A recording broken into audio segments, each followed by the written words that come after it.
ભરૂચ નગરમાં વિકાસ કાર્યોનો ધમધમાટ જોવા મળી રહ્યો છે ત્યારે ભરૂચ નગર સેવા સદન વોર્ડ નંબર 11માં આવેલ દાંડિયા બજારથી પાયોનિયર સ્કૂલને જોડતા માર્ગના કાર્યનું ખાતમુહૂર્ત કરવામાં આવ્યું હતું। આ સાથે જ વોર્ડ નંબર 11માં વિકાસના કુલ 9 કામોના ખાતમુહૂર્ત અને લોકાર્પણ કરવામાં આવ્યા હતા।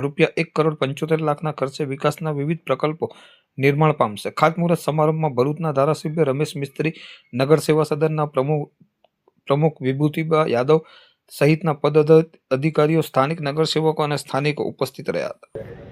આજે ભરૂચ શહેરના વોર્ડ નંબર 11માં દાંડિયા બજારથી પાયોનિયર સ્કૂલ સુધીના ડામર રોડનું ખાતમુહૂર્ત કરવામાં આવ્યું છે। અંદાજિત 1 કરોડ અને 2 લાખ રૂપિયાના ખર્ચે આ કામ કરવામાં આવશે।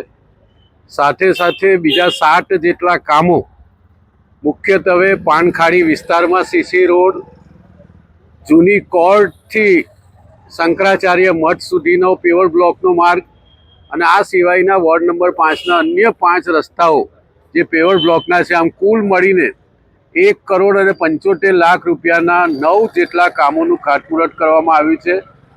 ઘણા સમયથી આ કામો મંજૂર કરવામાં આવ્યા હતા।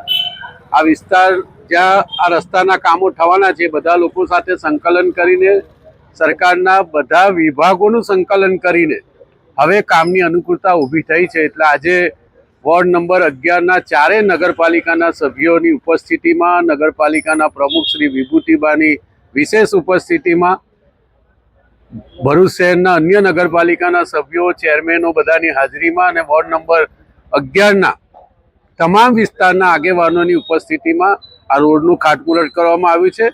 તાત્કાલિક 2-3 દિવસમાં જ આ બધા કામો શરૂ થશે અને આગામી દિવસોમાં કામ પૂર્ણ થશે। આ વિસ્તારની સુવિધામાં, નાગરિકોની સુવિધામાં વધારો થશે।